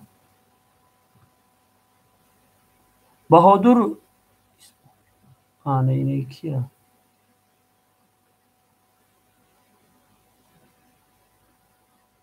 ما در دستش پول کلان داریم، نه که پول ندو دسته ما. برادر عزیز وقتی که مثال پیش همین معاهده که میکنه شما باید که دستخط بگیره نوشته ایده طرف همین خیلی که قرآن بیان میکنه که وقتی شما یگان معامله که کرده همون معامله خودتون مثلا بنویسه. وقتی که نوشته داکومنت میکنه برای شما حجت دلیل است که وقتی اگر مثال پول نمیتیه شما میتونید که بعد مثلا مراجعت بکنید با اداره‌های داخل دار مراجعت بکنید پولتون چیز بگیم قانونی پولتون میکشه میگیرید. وقتی که انمی کمودی‌های ما در همیه که این میگیم پول میتیه مثلا پول اندک فکر میکنیم خیلی گم ندارم میدودگیست میگیم میشه که نفهمی ها سر میزنن و بعد همون پولی که اندک هم گیرسه نمیتونی دیگه.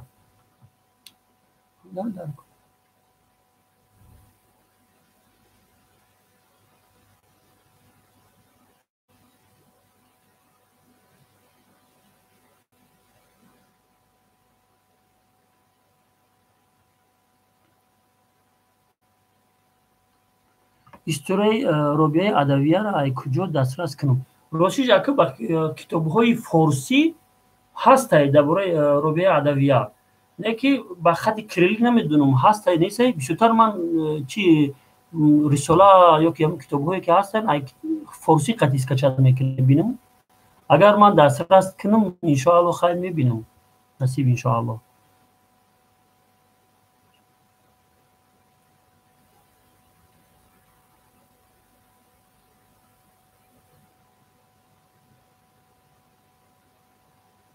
عبدالله جان سلام علیکم. و علیکم السلام. طالب شسمان برادر جان و یک سوالی دیگر پرسنت حرام ها میگفتی که ما چی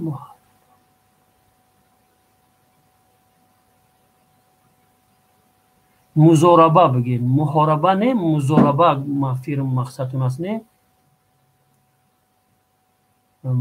مزاربه داریم ما پرسنت داریم اگر همو عهدی که میبندی همو عهد فرق میکنه شرطهای دیگر داره که مثال برای فهمیدنش مثال خیلی کم در دقت نظر میخواه ولی خلاصش من برای شما هم گپ میزنم که پرسنت ای مزاربه چی فرق داره.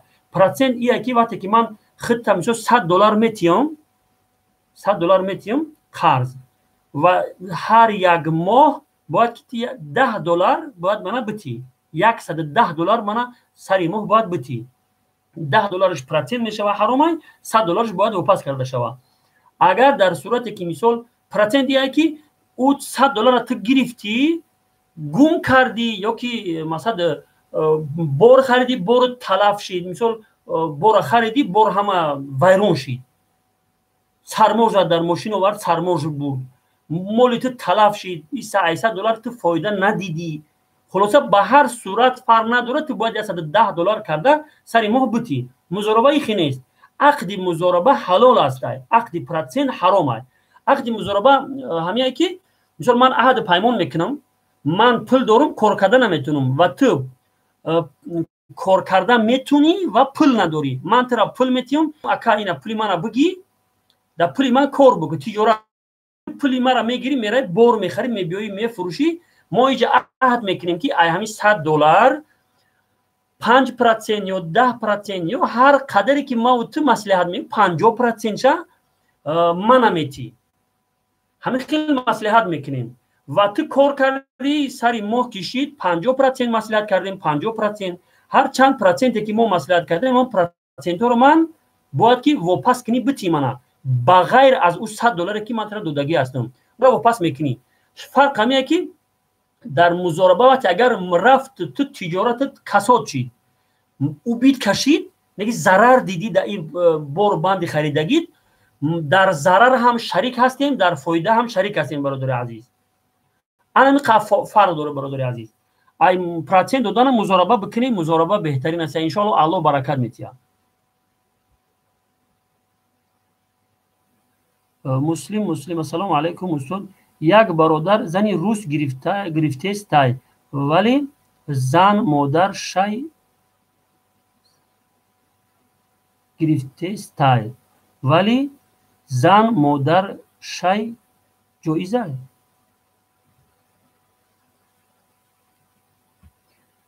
سوال کمتر روشن‌تر بنویسید. السلام علیکم استاد یک برادر زن گرفته است توری ولی زن مادر شای جایزه همینجای اساسش میبینی مثلا یک خیلی مینویسه که نفهموال اگر انسان زنی که اینها اکثرش دهریه هستند اگر کافر کتابی واقعی هم که باشه باید که دین رعایت بکنه زیناکار نباشه و این ارسا همش زیناکار هستند همش زیناکار هستند تا همون زمانی که ترا میگیره 50 کسی قدی رسیدگی هستند این خیلی زنها را نکاح کردن خداوند در قرآن اهل کتاب میگه نکاحشون درسته زنهای اهل کتاب محسنات من اهل کتاب میگه محسنات یعنی زنهای پاکدامن زنهای زیناکارش نه و زنهایی که مثلا سطر حجابشون رعایت میکنن ریلیگی همو دینشون رعایت میکنن اما او خیلی زنها رو مثلا درسته گرفتنش همیرم با مثلا با کراهت است فقهای ملت مکروهش میگن اگرچه که درست جایز است نه که این ارسایی که در این دور زمان هستن ایرا خوبش نگیری برادر عزیز زنی ارس نگیری برادر عزیز مثلا پشیمان میشه همین زنی ارس رس خود کردن همین خرمتن برمتای همیدا همی زنی مسلمان تا به همین جرا بیار و چی از خود میکنی دام زنی توجیکت بکه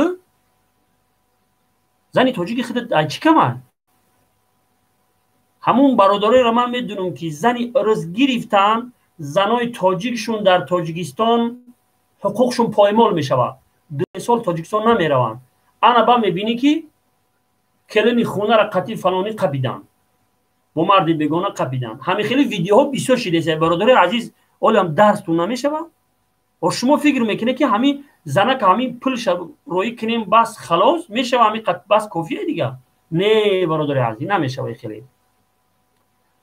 فقط زن نفقه برای او فرض نیست او را بگیم در کنارش ایستادن و بگیم او را آرامیش بگیم هدیه کردن ایران بگیم یک فریضه مثلا حقوق واجبه همون هر یک مردی مسلمان هست حقوق زنها را ایتا پایمال نکنی در پیشگاه الله جواب میتی همون انسان هایی که زنی ارز گرفتن حقوق زنها یکمشون پایمال میشود این انیقه کمی در کم انسان هست که 2 زن بگیره همون 2 زن حقوقش پایمال نکرده زندگی بکنه خیلی خیلی مشکله من توصیه نمیکنم که زنی ارز بگیره برادر عزیز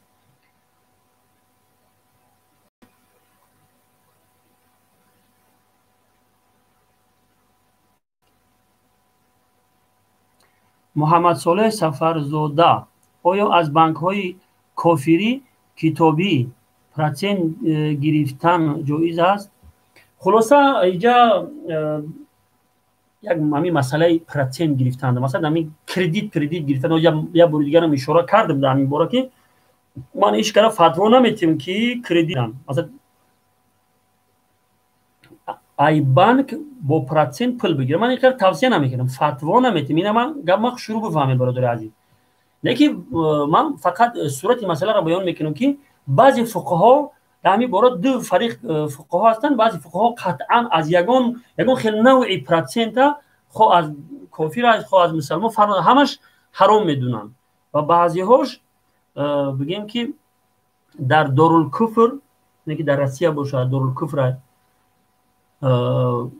بگیم که معامله بین مسلمان و کافر باشد درست است که ای کافر مثلا پرسنت قطعی پول بگیری فقط در صورت‌های ضرورت باشه اگه ضرورت سخت داری میتونی بگیری اینا بعضی علما فتوا دادگی هستند نه همه مثال بایا اگر من برای یک وقتی که اختلاف فقها که هسته من شما رو فتوا نمیتیم که بره ای بانک ها پول بگیری پرسنت قطعی والله اعلم اسلام تیوی مسلم او دخترک اوتا نداره اگه مثلا اگر زنی ارث درباره مثلا زنی ارث بودی مثلا شما مسلم اوتا نداره فرق نداره مادرش باشه یا که پدرش باشه فرق نداره سوال تا نفهمیدم برادر عزیز همون زنی که زن میگیره ارث فرق نداره مادر داره پدر داره که اصلا هیچ کنه داره فرق نداره گپ دهمیه که همین زن مسلمان نیست کافره نگیره همین خیلی زنها را آینده شما از اینها فرزنددار میشوی و میشه که شما میپرتوی همینا را میروی فرزندای شما در دست کافران میمونه بگیم که فرزندای شما را تربیه کفر میتیان نکنه این کارا به خاطر الله نکنه برادر عزیز اسلام تیوی سلام علیکم و رحمت الله برادر بسیار افیر کنید تا یک چی از دین آموزیم ان شاء الله برادر عزیز من میگم که من دعوای علم نمیکنم که من عالم هستم من همه سوالهای شما را جواب دادم میتونم نه برادر عزیز یک طالب علم بیش نیستم فقط بعضی همون کتاب‌ها را خوندم مدرسه تاجیکستان خوندم کمتر علم حاصل کردم از پیش دانو علم حاصل کردم الحمدلله طالب علم هستم میتونم به قدری فهمیدگیم برادر عزیز ما کاری کنیم که یکدیگرمون تذکر داده اینم افیر کردیم بعضی مسائلی که شما گفته من نفهمیدمش من ان شاء الله سوالای شما رو با تحقیق کرده بود در دفعه دیگر ان شاء الله این سوالا رو من چی میکنم تحقیق میکنم ان شاء الله بعدش با جوابش ان شاء الله کوشش میکنم برادر عزیز دیگه اگر شید برادرای که بعضی سوالها رو من گذراندم یا که نتونستمش یا که همین خیلی یه سوالا بسیار ویه که بالا رفتن میگیره من همیشه سوال یکم تا گذراندم من از شما معذرت میخوام برادر عزیز هیچ وقت به من گمانی بد نکنید برادر عزیز اینا برادر مثلا من گفتم شما در سوال نویسان توغری بنویسی الکای کم در رنجیده خاطر شدیم که من اونجا تحقیر کردم. نه برادر عزیز، من شما را خاک پای شما را من سرمای چشمای خودم میدونم برادر عزیز. هیچ وقت خیلی فکراتون نکنید. من به خاطر این با همین خاطر من افیر میکنم که مثلا ای شما من علم حاصل کنم. همین را میفهمید؟ من ای شما علم حاصل میکنم.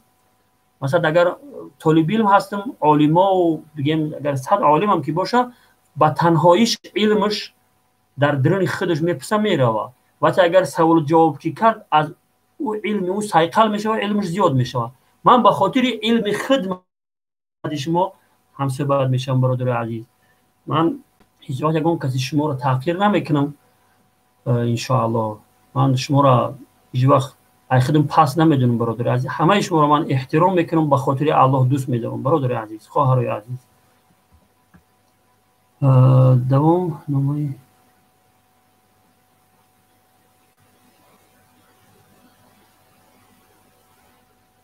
جمعبای تاجو رحمت زنده باشی برادر. سلامت باشی دوستان.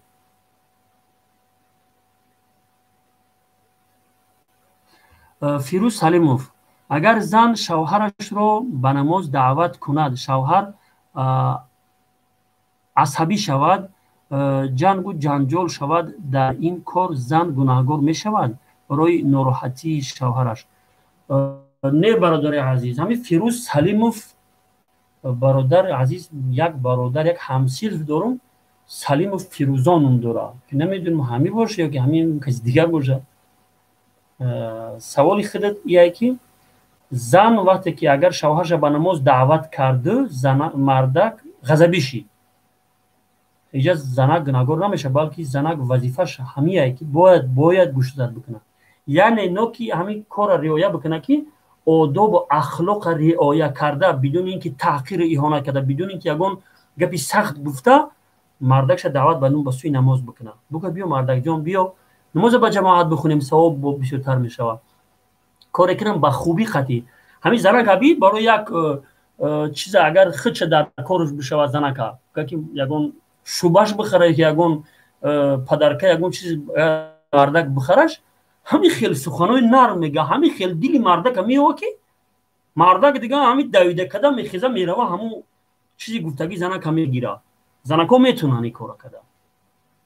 که برای همون نماز هم دعوت کردنم باید همین کار بکنه. همین خیلی سخنای نرم و شیرین قطعی که باید که مثال دعوت بکنه. لیکن به هر صورت زنک گناهکار نمیشه. خوش و به حال همین زنی که مردکش به نماز دعوت میکنه.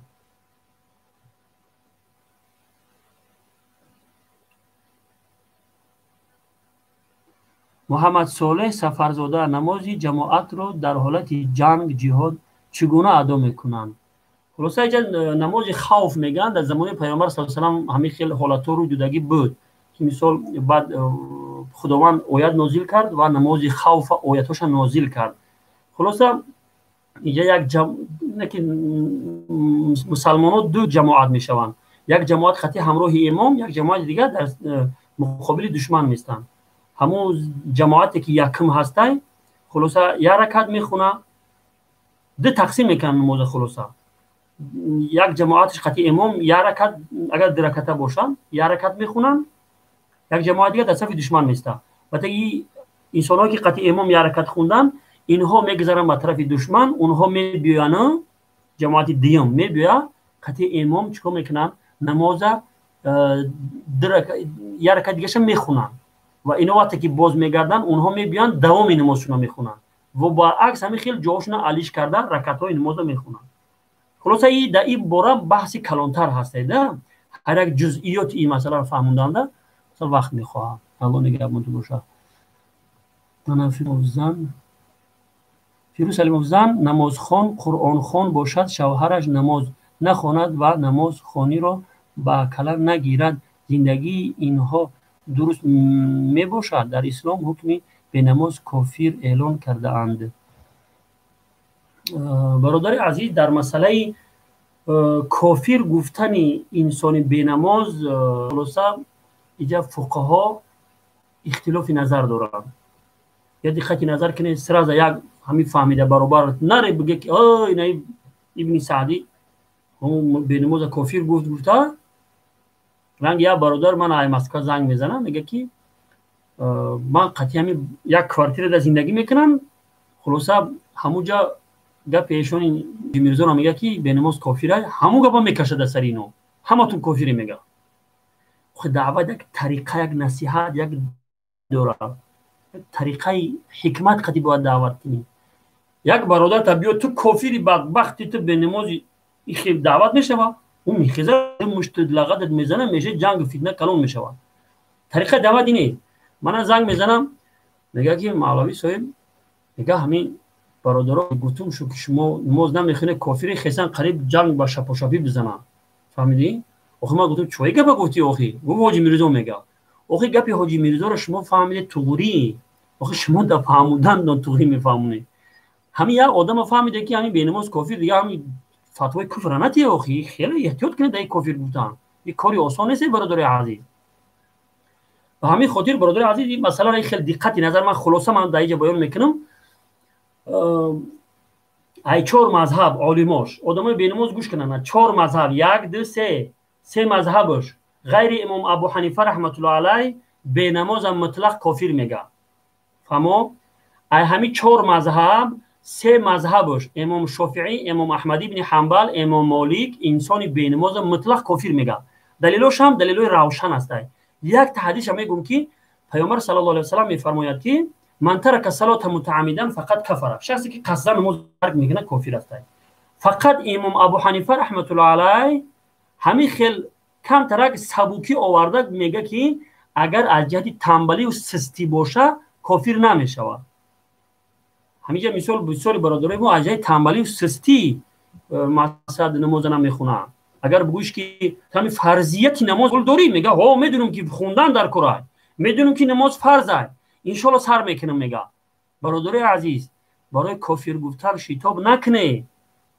اگر هم آدم کافر باشه و تو کافرش نگفتی در روز قیامت را خدا نمیپرسه که چون هم آدم کافر بوده تو کافرش نگفتی ولی اگر او کافر نباشه و تو کافرش گفتی در روز قیامت پرسیده میشوی برای هم احتیاط کنه برادر عزیز امام ابو حنیفه رحمت الله کمتر بگیم حالات مردم مثلا ای جهل بسودی و تنبلی مردم مد نظر میگیره میگه که اگر از جهت تنبلی و سستی باشه کافر نمیشوه و فاسق فاجر شمرده میشوه انسان بینماز و از دزد پراتسنخر و زینوکار بدتر پستره همین انسان بینمازه که از جهت تنبلی و سستی نماز ترک میکنه خلاصه فهمیدی ها نه که اگر همین قصدن میگه که نمیخونم نماز بگه قصدن اجای تنبلیش نه اجای قصدن میگه نمیخونم میگه با اتفاق همین چهار مذهب همین انسان کافره از دوره اسلام خارجه برادر عزیز این بود بگیم این نه فتوای من بلکه ای روی فهمیدگی ها و از روی همون فقهایی که مثلا همین فتوا رو دادگی هستن من هم فتوا رو برای شما نقل کردم برادر انسان بینماز خیلی بینمازی گناه خطرناک باور کنیم برادر عزیز خیلی اندک سبک نشموری بینمازی را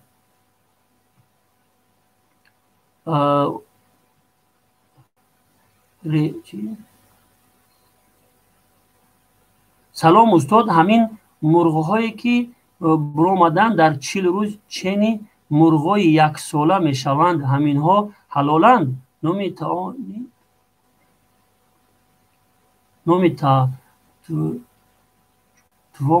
تعامشان برویلرو اگه گپ در ما که همون مرغ حلال به طریقه شرعی گردن زده شدگی باشه همون 4 رگ گردن زدگی باشه خونش برورده به بسم الله کشتگی باشه درست اما خب که او در یک ماه کلونش میکنه اون خیلی داروش میتیا اون خیلی مثال کار میای که میتیا مرغ تیز کلون میشوه فرق نداره برای حلال بودنش همین یکی شرط همین یکی وقتی کشتن بسم الله گفته شود با ذبح شرعی کشته شدگی باشه تمام درست اینمی محمد صالح سفرزاده زنی که حیض معتادش را گم کرد یعنی حالت معتادش دیگرگون شد یا همه وقت خون دید چی خیل میکند در عبادتش ضرر میبیند برادر عزیز یک رساله داریم ما داشتیم یک رساله من تالیف کرده بودیم در زمانهای ها طالب علمایی که تاجیکستان بودم یک 10 سال پیش بود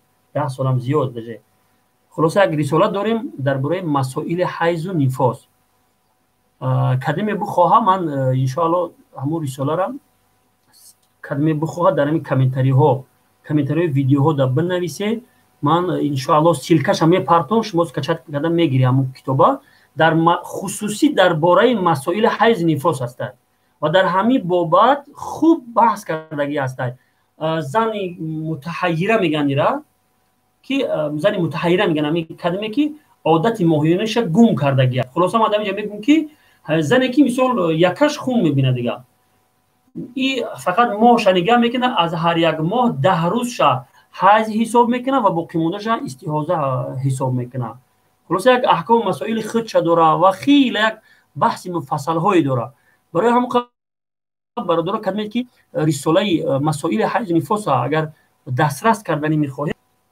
بنویسه من در اتویت شما همون سیلکش هم میپرتم اسکچت کردم ان شاء الله استفاده میبرید فرمت پی دی اف قطعی سلام و رحمت الله و برکاته برادر عزیز محمد صلی الله علیه و در صورتی که امام در کشتی باشد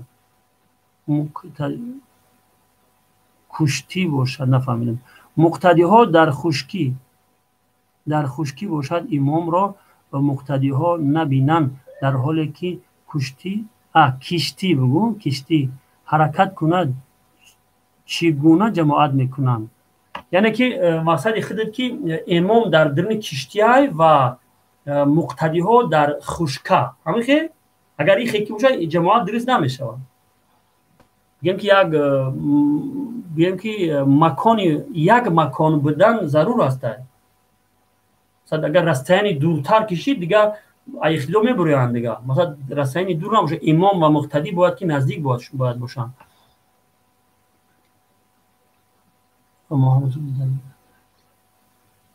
سلام دومولو در شهر تالیت روسیه جنازه یک مادر دوی خیر کنین مهربان همه برادرها و خواهرها و مادرایی که در همین شهرهای غریبی جان به حق تسلیم میکنن الله مهربان پروردگار اونها را غریق رحمت و داخل جنت بگردان و پروردگار را دعا میکنن که پروردگار ما را از همین غربت و دربدری خدای نجات بده اگر خیر و صلاح ما باشه ما در غریبی امر به سر میبریم و هیچ شکایت نمیکنیم اگر صلاح باشه پروردگار ما را مورد امتحان نکرد دعا کنیم برادرای عزیز که پروردگار ما را مورد امتحانات قرار مده که ما طاقت امتحانات را نداریم این قسال دربدری این قسال غریبی این قسال تحقیر اهانت این بدبختای کلزرده الله پروردگار ما را در این شهرهای غریبی از شر دشمناش از شر دشمنای دین از شر این بدبختهای کلزرد خدا پروردگار ما را حفاظت کرد و اون مادری که در این شهر تلت روسیه گفتن از این گذشته از خدایا پروردگار را غریق رحمتش کنه و فرزنداش و اهل و خانوادهش پروردگار صبر جمیل عطا فرماید و در این مصیبت اونها را خداوند اجر و پاداش نصیب کنه پروردگار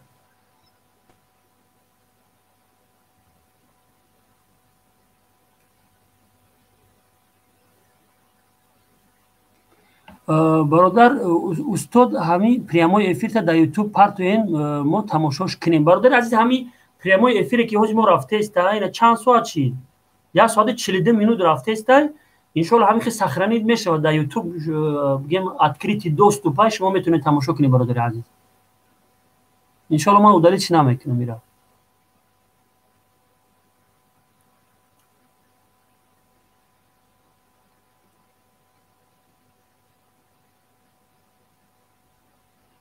مولوی محمد محمدوف حضرت در یوتیوب منوش بعد بینیمش در نوشتگیمو جواب ندیدین چی بخشش زیاد مولوی صاحب اگر من سوال شما را ندیده با فیلم نما گفتم ازی کو اینجا سوال نو اومدن که میگیره این بالا رفتن میگیره من وقتی در گپزنی مشغول که میشم اون میگذره بعد دیگه گم میکنم که کدامش بود بگم نوبت شده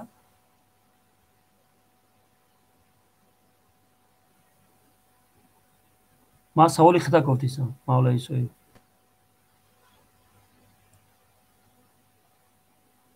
روچی نه نیافتم سوال خیر من ان شاء الله میبینم سوالی خطا با وقتی که افیر زویر شد کردیم ان شاء الله میبینم کامنت رو با ایسر با میخونم کدمش موندگی باشه بخششی زیاد همه شما مقصد معذرت میخواهم شما ما را باید که درست بفهمید الله شما را نگهبان باشه فرصتی ما به پایان رسید بیا با همین جنبستش کنیم و یک دعای خیر بکنیم الله حفاظت کنه و در مالتون و در اولادتون خداوند برکت واقعیش خداوند ارزانی بداره و به همه شما که مثلا با ما بوده همراهی کردیم پدلیتسا کردیم دستگیری کرده شما را خداوند پروردگار اجر و پاداش خداوند نصیب کنه و هر کسی که نوارهای ما را پدلیتسا میکنه و با لایک و کامنتری نوشتن به دیگران میرسونن الله یگانه اونها را خداوند در همین اجر و ثواب شریک بگردونه و صدقه جاریه در نامه اعمالشون ثبت بکنه به همین خداحافظی میکنیم ان شاء الله که با ما در کار هستیم یک دو روز دیگه با بعد دو روز من حرکت میکنم شما دعا بکنید ما را خدا توفیق بده چندین بارها ما افیر کردیم ولی باز هم قطع شد چندین ماه شد که ما افیر نکردیم و از شما از یک شما من مؤدبانه درخواست میکنم که در حق بنده دعا بکنید که ما را خداوند در خدمت دینش قبول بکنه و پنهانی های ما را از آشکارمون بهتر بکنه و ما را در خدمت دینش قبول کرده باشه السلام علیکم و رحمت الله و برکاته